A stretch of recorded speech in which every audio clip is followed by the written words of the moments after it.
I collected these thoughts back in the end of September, a few weeks after Charlie Kirk's assassination. And it's not about Charlie Kirk, but I saw a news article that prompted me to do this. And the title of the article was something like 90% of our day as Americans is on autopilot. We just go through the day doing things without thinking about it or even knowing what we're doing.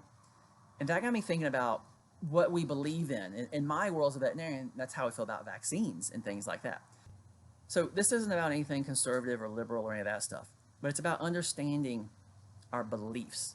So this is the biggest thing I saw in the social media videos of the college kids voicing a viewpoint or concern, and they're completely unable to defend their position.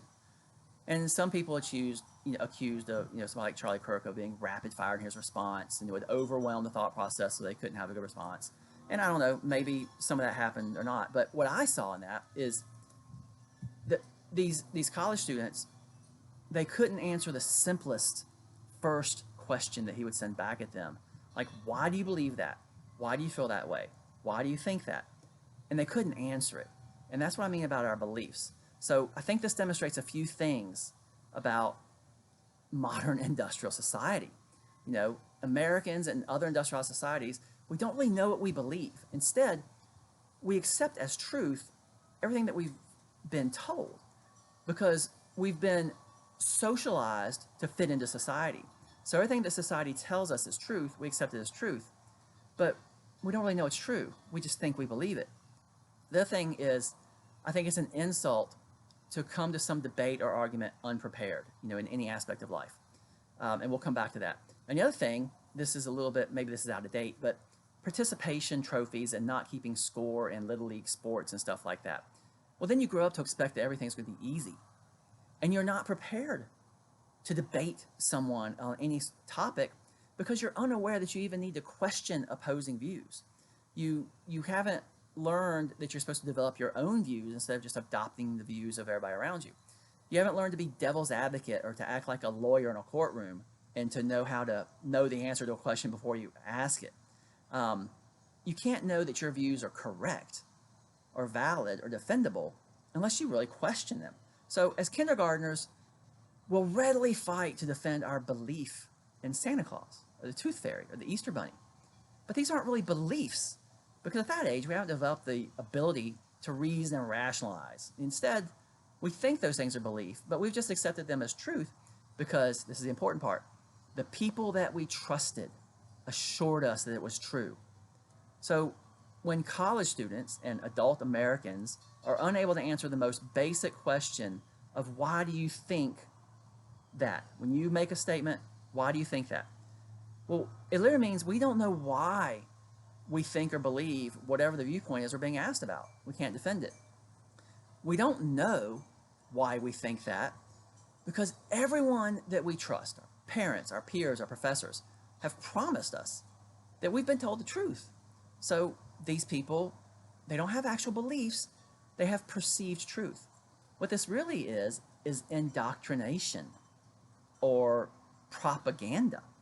To actually believe something, you first have to question everything about it, and you have to prove it to yourself. As a lawyer preparing for a case would do. You have to fully evaluate every argument your opponent or debater might make against your viewpoint. And you have to analyze their argument against you and be able to rationally defend it. This is what any debate requires. You don't just roll up to the microphone between classes and offer your opinion with no defense or rebuttal prepared. And this, no matter what the topic or situation, political, professional, personal relationships, you're going to lose that fight or debate every single time if you're not prepared. The high school or college debate team doesn't just arrive at the debate stage unprepared. They arrive having thoroughly studied every topic and opinion and viewpoint that their opponent is likely to have. So they'll know how to dismantle or disprove the opponent's argument. High school and college and professional football coaches, they spend all week or all year studying the opposing team's plays and routines and patterns and strengths and weaknesses to learn how to defeat them. That's exactly what you have to do if you're going to debate or argue any point, okay? It is in this process of proper, educated, and prepared debate that we really learn what we do or don't believe by proving it to ourselves or not. It's similar to trying to teach something to someone. You may think you understand something and you try to teach it to somebody and you can't explain it well enough to teach it to them. Well, that's a classic example.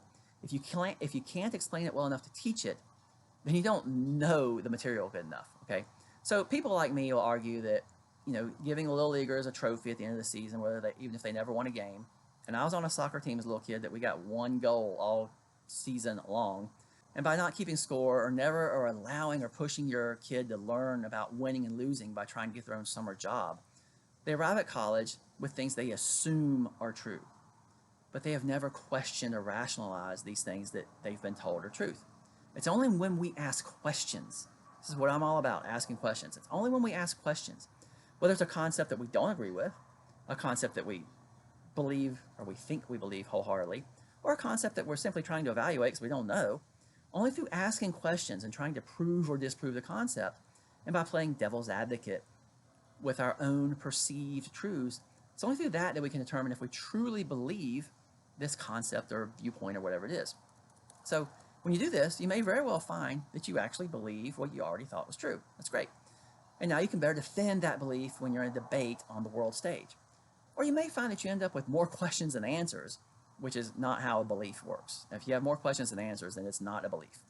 All successful business opportunities or jobs or leadership positions require the ability to debate amongst your colleagues and competitors. And to do that, you must be able to successfully challenge their beliefs or viewpoints. And to do that, you have to question every possible thing about the topic or your product or your approach. Everything, to try to find a chink in the armor. And this is what lawyers do for any case they go into.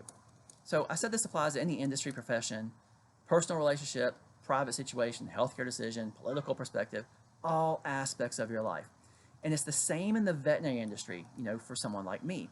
For the first several years that I was a regular vet, I assumed that everything I had been taught was absolute, unquestionable truth. It's in the textbooks. The experienced professors were telling me. It's reinforced by respected mentors and admired peers and colleagues. And I didn't assume it was true. I didn't question it. It was true. I thought it was true. I didn't know I was making assumptions because I was inundated with these proposed truths. It was only after too many things were happening that didn't fit the mold of the truths I'd been taught that I started asking questions, okay? And I didn't ask questions to challenge anyone or to be a disrespectful thorn in someone's side. I questioned things because they weren't making sense to me. And I was seeing things that contradicted my perceived truths. And I really wanted to feel confident in what I was doing as a veterinarian with my clients and patients. I wanted to feel confident and believe what I was doing. So I was asking questions. And I asked these questions because I wanted a better understanding. For me, as a veterinarian, the answers to those questions led me to abandon most of the perceived truths that the industry had fed me. And in place of them, I developed my own true belief. These are ideas and concepts that I have researched and questions and now fully believe in, and I'll fight to defend them if necessary. These are not the assumed truths that somebody else told me. So you see the difference between beliefs and what you assume is true? And that's what I think Charlie Kirk's effect was. It wasn't that he converted a bunch of liberals to his conservative religious views. Instead, I think he helped them realize that they didn't know what they believe in, and that they're just parroting back what they have been told. And that realization will cause them to figure out what they believe in. And that's going to make them better people, regardless of whether they agree with him or not. This is part of why I've written my book. And I mentioned this a little bit towards the end of my book, Why Our Pets Are Unhealthy. It says why we keep vaccinating our animals. 90% of our day is on autopilot. We just do it because we think we're supposed to do it. And we do it because we think we believe in it, because we've always been told to do it. But if you start thinking about it, digging into it, you may find that you don't believe in it. Thanks.